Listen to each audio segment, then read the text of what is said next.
But first, our ongoing investigation into mailbox bandits, and they're obviously getting cocky because we've caught another thief using the same location as last time, but this was a different culprit. I have the mail thieves back again at Westmead. It's a frantic call to police. For the last 2 minutes I've got it on video camera. I'm using night vision, it's hard to see. He's got a pair of tracky pants. As soon as the bandit has bailed, this resident goes downstairs to investigate. Letterboxes are left open, mail is scattered across the ground. They struck again? Yeah, again. What happened this time? Oh, I woke up, looked out, went to get a drink, looked out the window, and sure enough, here he was, just over this side, about here. Just, leaning over, that's all I could see from my view, and then just going through the boxes. It's a scenario that's become all too familiar at this particular block of flats over the last few months. I think they're up to something, Michelle. Time and time again, groups of two come down and raid the boxes, searching for people's personal information. Oh, I think he's got some keys. He seems to be opening a box, and then opening another box, and then looking into everybody's boxes. We were first told about it last October. I saw the girl just standing here, and then he was there going from box to box, and I think he started here, and then he just gradually went up around the boxes here, and then just went over to here, and then when he went over to here, she would then go from here, like this, across there, and just stand there like this, looking, who's coming? What were the guys doing? Well, basically they were just saying, look, there's stuff hanging out of the box, so they just pull it out, look and see this is from the bank. Is it a bit of a worry? Yeah, of course.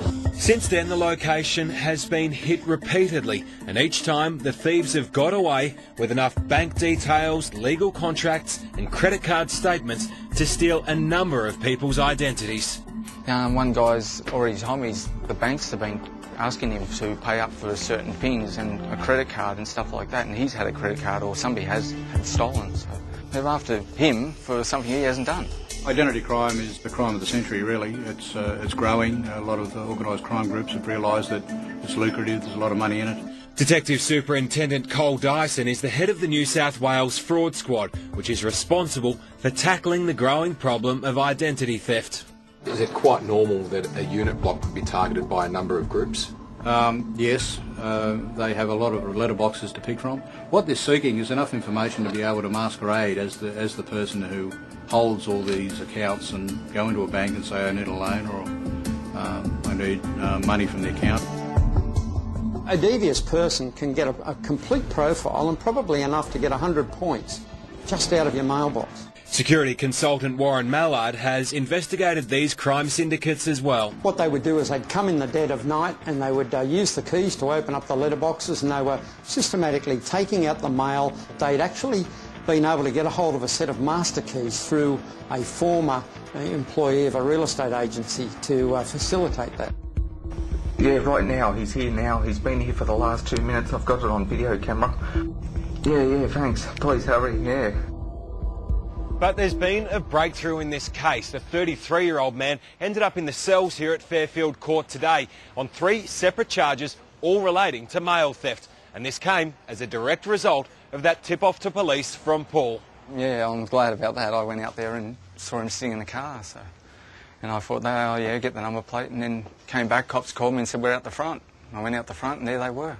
Hidden in the suspect's car, police found a quantity of opened mail, including people's personal banking statements as well as a credit card. And while police are beginning to track down some of the people responsible for this scam, if others continue to chance their arm, Paul has decided to set his own traps as well. You're so sick of these guys, you've come up with your own contraption to take them on. Yeah, my idea is just an alarm. Show us how it works. Okay, well how it works is the mail thieves go through the boxes, they pick boxes, they just pull letters out or sometimes they open them. But, this one, is all you have to do is this. And you reckon that'll send him running for the hills? I think so. He's vigilant, isn't he, Paul? And if you have any information about those mail bandits, you can contact your local police or Crime Stoppers.